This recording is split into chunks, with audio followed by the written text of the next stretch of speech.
अस्सलाम वालेकुम। आज की इस वीडियो में हम लोग डिस्कस करेंगे कि पेन किलर या non steroid anti inflammatory drugs के जो साइड इफ़ेक्ट्स होते हैं वो कौन कौन से हो सकते हैं। क्योंकि हमारी सोसाइटी के अंदर ये जो अद्वियात है वो थोड़ी सी भी किसी को तकलीफ़ हो तो उसके लिए ये अद्वियात का बहुत ज़्यादा इस्तेमाल किया जाता है। सबसे पहले अगर इस अद्वियात के साइड इफ़ेक्ट्स की बात की जाए तो ये अद्वियात अगर आप बहुत ज़्यादा मिक़दार के अंदर यूज़ करते हैं तो हमारी बॉडी के अंदर एक सब्सटेंस पैदा हो रहा होता है जिसका नाम होता है कॉक्स।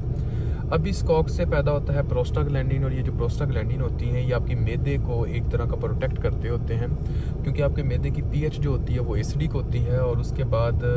ये आपके मैदे के अंदर ब्लड वेसल की जो सप्लाई होती है उसको ज़्यादा से ज़्यादा मैक्सिमम करके न्यूट्रिशन सप्लाई करते हैं ताकि आपके एसिड जो है वो आपकी बॉडी के ऊपर साइड इफ़ेक्ट ज़्यादा से ज़्यादा ना दिखा सके। अब अगर एक बंदा है जो कि पेन किलर बहुत ज़्यादा इस्तेमाल करता है जैसा कि non steroid anti inflammatory drugs, तो इसकी वजह से ये होता है कि कॉक्स आप जो हैं वो ब्लॉक हो जाते हैं। जैसे कॉक्स ब्लॉक होता है तो इसके नतीजे में प्रोस्टाग्लैंडिन जो है वो ब्लॉक हो जाता है। अब आप जैसे देखते हो कि प्रोस्टाग्लैंडिन एक बंदे के अंदर ब्लॉक होगा तो इसके नतीजे में क्या होगा कि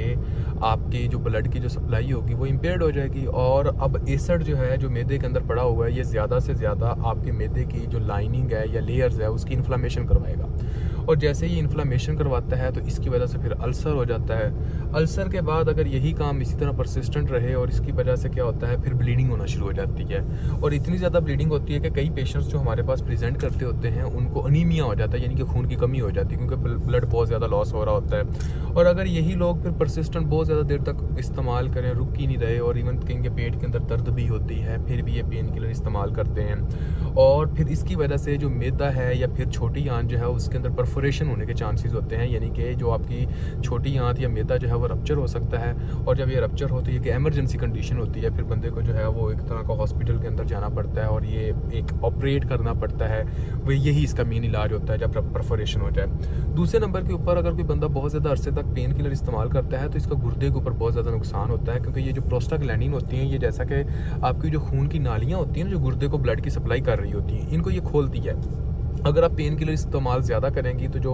आपकी खून की नालियाँ होंगी अब वो तंग होना शुरू हो जाएंगी, जिसकी वजह से क्या होगा कि आपके गुर्दों की तरफ जो ब्लड की सप्लाई है वो कम जाएगी। जैसे ही गुर्दों की तरफ खून की सप्लाई जो होगी वो कम जाएगी तो इसकी वजह से फिर आपके गुर्दों का अस्कीमिया होगा, यानी कि खून की कमी की वजह से उसके अंदर एक तरह का फिर नेक्रोसिस, और उसकी वजह से CKD के अंदर भी पेशेंट चला जाता है। और कई पेशेंट आपके साथ AKI के साथ भी प्रेजेंट करते हैं, यानी कि एक्यूट किडनी इंजरी के साथ भी प्रेजेंट करते होते हैं। इसके साथ आप अगर पेन किलर बहुत ज़्यादा इस्तेमाल करते हो तो इनके अंदर एक पेन किलर होता है जिसका नाम होता है एस्प्रिन। अब ये प्रोस्टाग्लैंडिन ये काम करती होती है कि आपके जो सांस की नाली होती है जिसको हम ब्रोंक्यूल्स कहते होते हैं इनको ये खोलती है, जिसको हम कहते हैं ब्रोंकोडाइलेशन करती है। लेकिन अगर आप ये पेन किलर बहुत ज़्यादा इस्तेमाल करोगे तो इसकी वजह से जो सांस की नाली होगी वो बंद होना शुरू हो जाती है और बंदे को सांस लेने में प्रॉब्लम्स होती हैं, जिसकी वजह से वीजिंग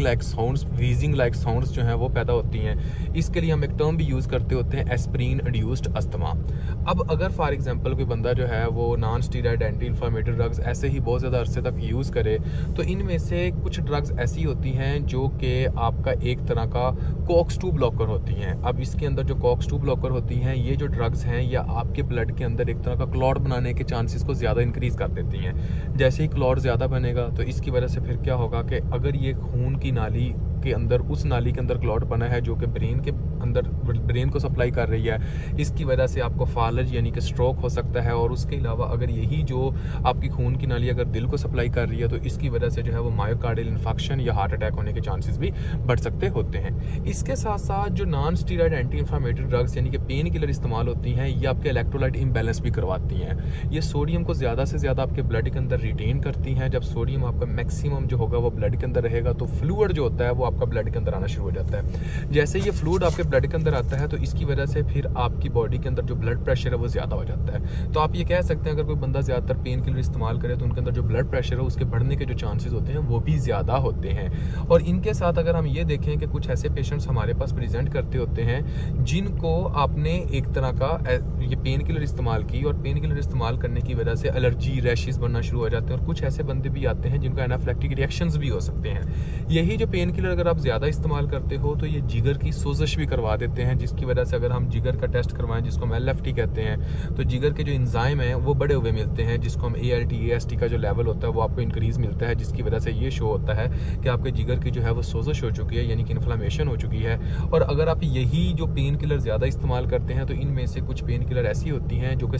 आपके कानों के अंदर रिंगिंग लाइक साउंड्स पैदा करती होती हैं। तो ये सारी की सारी मेन साइड इफ़ेक्ट्स होते हैं कि अगर आप पेन किलर ज़्यादा से ज़्यादा इस्तेमाल करते हो तो इसकी वजह से आप ये जो साइड इफ़ेक्ट्स हैं इनका सामना कर सकते हो। बहुत दफ़ा इस तरह होता है कि कुछ डॉक्टर्स ऐसे हैं, उनके पास जब कोई पेशेंट जाता है तो वो आपके पेशेंट्स को एक तरह का जोड़ों की अगर उनको मसला हो तो वो पेन किलर देते हैं, जिसके अंदर वो non steroid anti inflammatory drugs लाजमी होती हैं। और उसके साथ जो डॉक्टर साहब होते हैं वो एक PPI यानी कि आपके मैदे के लिए एक गोली प्रिस्क्राइब कर देते हैं, जिसको नहार मुँह खाते होते हैं, जिसके अंदर ओमेप्राजोल वगैरह आती हैं। और अगर आप ये देखो कि बहुत सारे लोग ये सोचते हैं कि देखो हमें मसला तो एक तरह का जोड़ों का है और इसके लिए मैदे की दवाई देने का तो कोई फ़ायदा ही नहीं बनता, लेकिन डॉक्टर साहब ने आपको ये मैदे की जो दवाई दी है इसका फ़ायदा बनता था वो इस वजह से क्योंकि अगर आप ये पेन किलर बहुत ज़्यादा अरसे तक इस्तेमाल करते तो आपका मैदा जो था उसका नुकसान हो रहा था। अब डॉक्टर साहब ने क्या किया कि आपके मैदे को नुकसान ना हो, इस वजह से उन्होंने PPI दी ताकि आपका मैदा जो है उसका अल्सर ना हो और ये सारे का सारा आपका मैदा जो एक तरह का बढ़ सके।